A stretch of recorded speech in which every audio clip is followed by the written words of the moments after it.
I'm Katherine Hodge. I'm Paul Mcdaris. We're from Denison High School, and we're going to be doing Ethical Dilemma. So what is the situation? A 10th grade history teacher is trying to give a lesson over the 1965 Voting Rights Act, and parents are mad that she's not wanting to use the textbook. And the principal tells her, just make the parents happy. Use the textbook, do the lesson how you would have in the past. Do not introduce other sources. But she doesn't believe that that's giving all the students the insight and perspective that they need to have.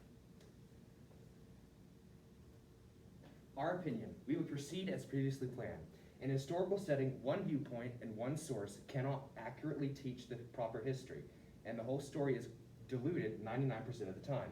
More sources, more perspectives, and a more diverse understanding allow us as students to not only learn a subject, but to better advance our own ideas and opinions about the subject. If teachers are not willing to take risk to increase their students' understanding, then we have failed as educators. We must always try our best to provide the best possible education, and incorporating a variety of viewpoints will help students with their critical thinking skills, understand bias and viewpoints in a more refined way. And if students will be learning about bias and differing viewpoints later on in the year, then parents would complain about that lesson for the very same reason. And if the case is to be made it should stay later in that year, then it fails to realize that oftentimes lessons and concepts are taught and they carry over from lesson to lesson, semester to semester, and school year to school year. We also believe it is unreasonable for the principal to tell an educator how to teach in order to not offend parents when the teacher is accurately teaching the curriculum. So topics and points of discussion. Perspective and how multiple viewpoints can help critical thinking, including the perspectives of students who have not been given a voice in the matter, people that feel unrepresented. The lack of resources and outside sources, how to handle talking to parents, and teachers supporting and getting support from their principals. So why perspective matters? We have this quote, you cannot change the past, but you can always change your perspective. Even though this wasn't necessarily designed for a history class, we believe that it has something strongly to do with our topic today. History is an accumulation of facts and events that have happened. You can't change history, but you can change your perspectives. Documents, letters, photographs, they all have perspective in them. The Jacob Riis photos of the slums in New York. For the poorer people, they always thought, oh, that's just our daily life. But for the high up class, they thought those are unlivable conditions, and they did something about it because their perspective helped them see it was wrong. A story of a slave getting beat after a long day. It's going to be different depending on who wrote it, the slave or the slave owner. Perspective is different for the high class and the low class, for people of color and for white people, for males and for females. Perspective is different no matter who you are, and it really plays a part in the story and your history. Sticking solely to the textbook. Textbooks are very condensed information-wise. Normally they mention a subject but don't go into great detail or offer both sides of the opinion on how it affected people. Textbooks give that responsibility to the teachers, and the only way for teachers to accurately do that is to use outside sources like letters, videos, and documents. Historical narratives are presented to students are often shaped by the ideals and understandings of those in charge of the wider curriculum, which means even the textbooks are biased. Is the teacher using the outside sources to push her opinion? As a teacher, you must always try and get students to think and analyze on their own and take topics into their own consideration. And the line between simply sharing and going over information and allowing students to independently review and see it is a fine line to walk.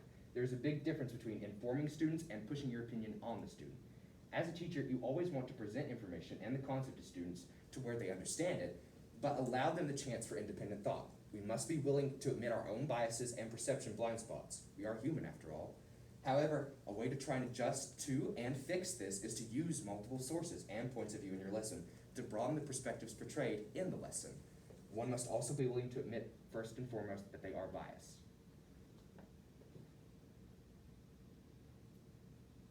So keeping the classroom safe when dealing with different perspectives. Students and teachers aren't always going to agree or disagree on topics, but you can't let that make discussions that are unruly and wild and crazy in your classroom. You have to keep it under control. Teachers must work to ensure that the classrooms are safe and orderly places that students can feel comfortable sharing their ideas and topics. You can't let debates go wild. You have to let all students be able to share their side of the story and compromise on it together. Knowing your history is important. History is not just a textbook or a movie or some file. History is all around us, happening as it always has, does, and will, and we all have our own histories. If we as educators want to show our students that they are just as real and important as these history figures in these books or sources, then we should not be afraid to work with our demographics and our student body to help them try and figure out a place in our history. A beautiful lesson to do is to make students create a family shield or look up history. If they cannot find any of their own family's history or some emblem, make their own. This will start a new chapter in their own personal history and teach them good lessons. The amount of people that say they are unrepresented in school lessons. We have this quote: lack of information in textbooks cause students to question the source's validity. Students gain more information through multiple perspectives, and accurate portrayals of minorities allow students to form deeper connections and understandings. These findings call for teachers to offer additional sources to accurately portray minorities. So minorities, they're highly underrepresented in curriculums. Textbooks are the government, they don't want to show bad sides of things. So normally the textbook leaves that out. They've left out perspectives on slavery, native population brutality, and early colonialization of the Spanish. Minorities, they don't get to have their perspective shown, and those resources that the teacher is trying to add into her lessons, they're going to show that side because they're written by the minorities. Talking to the parents and the principal. If the introduction of resources other than textbook does cause an issue with parents, getting support from the principal is the first thing a teacher should do. Sit down with the principal and show them the textbook and how it leaves out information needed to have a better understanding of the lesson. Once a teacher has the principal's support, talking to parents in a parent meeting or conference is how the situation needs to be handled, not through an email or a letter sent home with the student. A face-to-face meeting where teacher explains her side, listens to parent concerns, and overall makes the best decision to educate students. So a recap, we believe that the student should proceed with her lesson because the students need to hear those perspectives from the other sources. It does not need to rely on a textbook solely. The parents are trying to take away her ability to teach the broad perspectives to their kids, and that's just not right. The teacher needs to proceed with her lesson. Thank you.